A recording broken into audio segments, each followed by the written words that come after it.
Hey there folks, today I'm going to be showing you what's inside your oil filter, and I'm going to be using this AC Delco oil filter as an example. Now, you may be curious what's inside if you've never seen inside a filter. Very basic, but we're going to cut it open.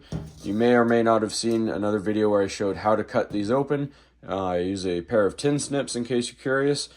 Don't use a cutoff wheel if you're inspecting for any type of metal particles. So let's go ahead, get this cut open, and we'll see what's inside.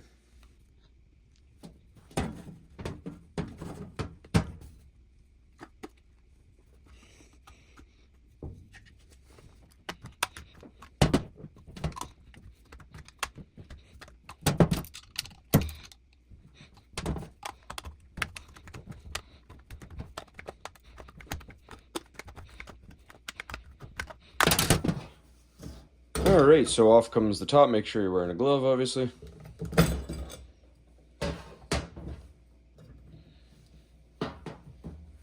Alright, so now to break down this filter, we just cut off what is called the base plate. That would hold your gasket that looks somewhat like this around the perimeter here. You have the small holes is where your dirty oil will go. It goes into the can and then is forced through the filter media and up through the center hole, which has the threads that thread onto the engine here. Now we take out the main filter portion. You're left with your empty can. On the top you have an anti-drain back valve. That is meant to keep oil inside of the can, especially if you have a horizontal filter, and prevents it from draining out and giving you dry starts. Keeps everything lubricated properly. If you look in the center here, that black grid, that is called the core. And this is a good point why it's important to cut these open, because this is AC Delco. I thought they were a very good brand. However, a lot of brands have metal cores. This one, I'm surprised, has plastic. So if you have a few different brands that you're interested in looking at and buying, buy them up, cut them up after your oil changes and see what's inside. If you don't like the construction of it, go to a different brand and keep doing that until you find a good construction inside that you're satisfied with.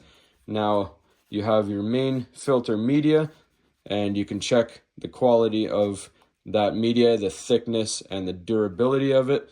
And you check your end caps here. This is what's glued on to hold the media together.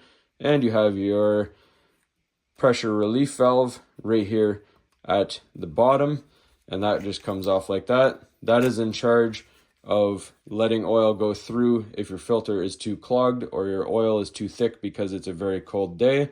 That will make sure you have oil going through. It'll bypass the filter, it'll be unfiltered, but that is better than having no oil. So that's all there is to it, folks. Get these apart, inspect them, take a look at the construction of them so you know what you're buying and what's actually inside, because everything is hidden and you can't really tell. So hopefully you found some good knowledge with this. And as always, everybody, please don't forget to like and subscribe.